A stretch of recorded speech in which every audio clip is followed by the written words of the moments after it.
یہ آکاشوانی لکھنؤ ہے۔ علاقائی خبریں دیبا ہاشمی سے۔ بھارتی جنتا پارٹی کے سینئر لیڈر اور وزیر اعلیٰ یوگی آدتیہ ناتھ آج باغپت پہنچے۔ وہ آج یہاں وجے شنکھنادھ ریلی میں پہنچے ہیں۔ اس موقع پر RLD صدر جینت چودھری بھی موجود ہیں۔ واضح ہے کہ بھارتی جنتا پارٹی کے سینئر لیڈر اور وزیر اعلیٰ یوگی آدتیہ ناتھ لوک سبھا حلقے سے رالود اور بھارتی جنتا پارٹی کے مشترکہ امیدوار ڈاکٹر راج کمار سانگوان کے لیے ووٹ کرنے کی اپیل کریں گے۔ جناب یوگی اس دوران عوامی ریلی کو بھی خطاب کریں گے۔ بعد میں وہ آج ہی گبھانا تحصیل علی گڑھ میں بھی ایک عوامی ریلی کو خطاب کریں گے۔ لوک سبھا انتخاب کے دوسرے مرحلے کے لیے کل نامزدگی کا کام مکمل ہو گیا۔ دوسرے مرحلے کے 8 لوک سبھا انتخابی حلقوں کے لیے کل 175 امیدواروں نے پرچہ نامزدگی داخل کیے۔ دوسرے مرحلے میں نامزدگی کے آخری دن 94 امیدواروں نے پرچہ نامزدگی داخل کیے ہیں۔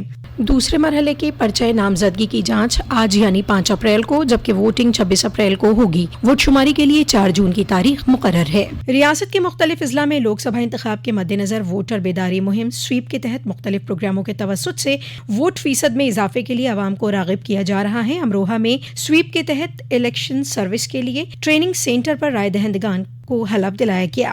سویپ نوڈل افسر اشونی کمار مشر نے حلف برداری کے بعد کہا کہ جمہوریت کے اس تہوار میں سبھی کو بڑھ چڑھ کر حصہ لینا چاہیے۔ انہوں نے یہ بھی اپیل کی کہ رائے دہندگان کو حق رائے دہی کا استعمال کرنے کے لیے راغب کیا جائے۔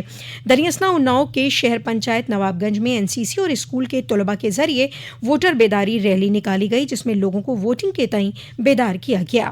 مئو ضلع میں لوک سبھا عام انتخابات کے مد نظر کل سویپ پروگرام کے تحت چیف ڈیولپمنٹ افسر پرشانت ناگر کی قیادت میں مشال جلوس نکالا گیا۔ اس جلوس میں بڑی تعداد میں لوگوں نے حصہ لیا اور آدھی روٹی کھائیں گے متدان کرنے جائیں گے نعرے کے ساتھ عوام کو حق رائے دہی کے لیے بیدار کیا گیا۔ دیوریا میں بھی قومی ووٹر بیداری پروگرام کا انعقاد کیا گیا۔ اس دوران chief guest SDM Awadhesh Kumar Nigam نے طلباء اور طالبات کو ووٹ دینے کے لیے حلف دلایا۔ دریاسنا بھدوئی میں لوک سبھا انتخاب میں 100% ووٹنگ کے لیے سویپ کے تحت محکمہ نوجوانوں کی بہبود کے ذریعے ریجنل حفاظتی وفد کے جوانوں کے ذریعے نکالی گئی بائک ریلی کو سویپ نوڈل چیف ڈیولپمنٹ افسر یشونت کمار سنگھ نے ہری جھنڈی دکھا کر روانہ کیا۔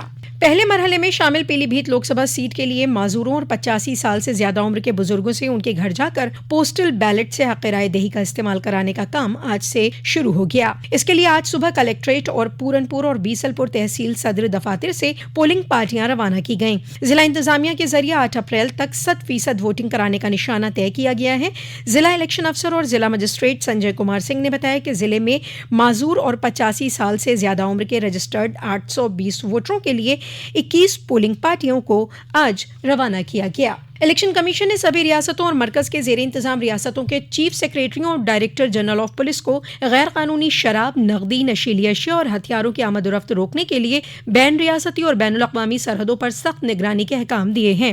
کمیشن نے پرامن اور لالچ سے پاک انتخاب یقینی کرنے کے بھی احکام دیے ہیں۔ کمیشن نے نظم و نسق کے جائزے کے لیے نئی دہلی میں بھی ریاستوں اور مرکز کے زیر انتظام ریاستوں کے ساتھ میٹنگ کی۔ RBI نے مالی سال 2024-25 کی پہلی MPC کی جائزہ میٹنگ میں مسلسل 7ویں مرتبہ ریپو ریٹ میں کوئی تبدیلی نہیں کی ہے۔ ریزرو بینک کے گورنر شکتی کانت داس نے 2 ماہی مانیٹری پالیسی کا اعلان کرتے ہوئے بتایا کہ ریپو ریٹ کو 6.5% پر ہی رکھا گیا ہے۔ انہوں نے کہا کہ رواں مالی سال میں GDP شرح 7% اور صارفین price index rate of inflation 4.5% پر رہنے کے امکان ہیں۔ ریپو ریٹ میں تبدیلی نہ ہونے سے ہوم لون مہنگا نہیں ہوگا اور آپ کی EMI میں بھی اضافہ نہیں ہوگا۔ آج پورے ملک میں رمضان کے آخری جمعے یعنی الوداع کی نماز کے لیے تیاریاں تقریباً مکمل ہو چکی ہیں۔ بعض جگہ پر نماز بھی ادا کی جا رہی ہے۔ تزئین کاری کا کام بھی مکمل کیا جا چکا تھا۔ دریں دارالحکومت لکھنؤ میں بھی الوداع کی نماز کے مد نظر محکمہ ٹریفک کے ذریعے 11 راستوں پر ٹریفک ڈائیورٹ کیا گیا ہے، مگر ایمرجنسی حالات میں ایمبولینس، اسکولی گاڑیوں اور ڈیڈ باڈی لے جانے والی گاڑیوں کے لیے چھوٹ دی گئی ہے۔ کئی بڑی مساجد، آصفی مسجد، ٹیلے والی مسجد، ایش باغ عیدگاہ اور دیگر مسجدوں میں نماز کے دوران بڑی تعداد میں پولیس دستوں کی تعیناتی کی گئی ہے۔ اس سلسلے میں سوشل میڈیا پر پولیس خصوصی نظر رکھے ہوئے ہے۔